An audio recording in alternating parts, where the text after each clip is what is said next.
Today I want to talk about yurts. I get a ton of questions about yurts and yurt living in general. Should I build one? Should it be the first shelter that I put onto my property if I'm going to build a larger house? And what are some of the considerations that I need to think about before building a yurt? So today I wanted to address some of the primary pros and cons of building and living in a yurt. So let's start with the pros. Number one of the reasons that I really like yurts is that they're super close to nature. So we live in a world now where we live in these climate controlled houses that stay at 21 degrees Celsius or 72 degrees Fahrenheit all year round. So our bodies are not really living seasonally anymore. We are actually atrophying our circulatory system because we're not experiencing cold and warm anymore. And there's something very refreshing about, if you've ever slept in a tent, actually feeling those temperatures go up and down. It's also really good for us. In addition to that, because the walls on a yurt are so thin, we get to wake up to the birds, we get to wake up to various wildlife, we can hear the wind. Rain falling on a yurt is really nice. So you really get a sense of being close to nature when you're living in a yurt, which I think is incredible. Number two, yurts are really cost effective. And so, you can buy a yurt for $20,000 or $30,000 complete, not with the furniture necessarily inside, but that's your whole building system. And so there's not very many buildings that you can actually purchase that will have 800 to 1,000 square feet for $20,000 to $30,000. So I think that's pretty incredible. Number three, if you can't afford the $20,000 or $30,000, you can actually build a yurt yourself. Now there's a couple of books that you can get. One of which is actually called Build a Yurt. So I'll put this in the show notes.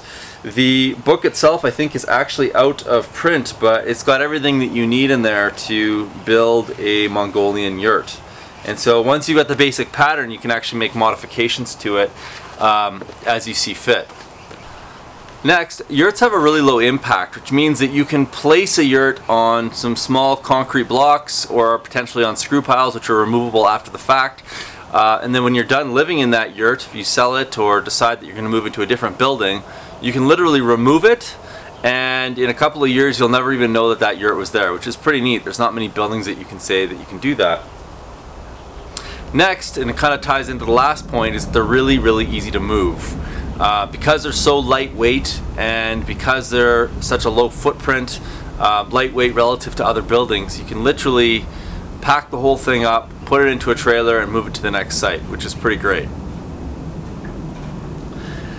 On the con side, however, one thing that I've noticed a lot with yurt manufacturers is that they tend to over-represent the amount of insulation that you get in one of these yurts. So I've seen some manufacturers talk about how they have space-age insulation that get up to R40, and the thing is that most people don't understand R values and how heat moves through a system. And so what I'll say, just briefly, is that heat moves through convection, through radiation, and through conduction. And convection is actually a form of conduction in a way.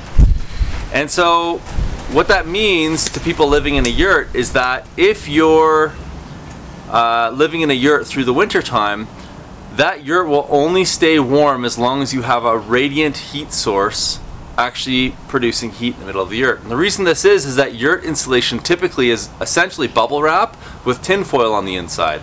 And so the R value is actually ostensibly very low, so it is actually really good at conducting energy out of the yurt. The thing that keeps a yurt warm in this space age technology that they're talking about is the tin foil. And what the tin foil does is it reflects the radiant energy back into the center of the yurt. So that basically equates to the yurt will get really cold if it's cold outside as soon as that fire runs out of wood or as soon as your radiant heater stops putting out heat. So the energy efficiency of a yurt is really mostly due to the fact that it's a super small space, not because it's really well insulated. Having said that, I've come up with a couple of ideas on my own on how you could actually retrofit a yurt to make them more energy efficient. I think it wouldn't be that hard to add additional R value into the walls just with a couple of innovative ideas. Something as simple as making some removable pillows that are full of wool or something like that that you could add on in the winter season. Next, some people are going to think of this as a pro, and some people will think of it as a con, so it's really going to depend on the type of space that you like to live in. But they're round, and most of our furniture is not built for round spaces, and so that also makes constructing kitchens and bedrooms challenging potentially, because now you've got this round wall all the way around the yurt. Now, round spaces are generally stronger, they're more wind resistant, but they can also be difficult to fit all of our rectilinear furniture inside of the actual space itself. Lastly, and this is a really big one, yurts generally use vinyl as their cladding material. Now, I cannot stand vinyl. I think it's a horrible product. There's very few places where I think vinyl should be used. Records might be one of them. Vinyl is known for off-gassing. If you live in a fire ecology, which basically means that everything around you, all the trees around you, require fire in order to propagate, pine, spruce, fir, and you're putting your yurt into a fire ecology, you might want to consider that a little bit more, because generally what happens when we have vinyl on our houses, it's super flammable. I mean, I call it jet fuel strapped to your house. We use a lot of vinyl siding in cities on houses, which I think is a complete disaster, because typically if a fire goes up in a house with vinyl siding, the people inside will die from the fumes off of the vinyl combustion before they actually die from the fire. Not to mention that when one house goes up in a city, typically the second house beside it or the one on the other side will go up with it. We're literally putting jet fuel onto buildings. So I really don't like that yurts use a vinyl cladding on the outside. I have seen some yurt companies go back to a waterproof canvas. I don't really know what the options are with regards to what other materials you might use for the outside, but this is a consideration that I constantly think about when it comes to yurts. So hopefully that gave you a bit of information to think about before you go out and buy a yurt or live in one for a while. It might still be a really great option for you, but just weigh all the pros and cons before you go out and spend that 20 or 30 grand or a bunch of energy in building one.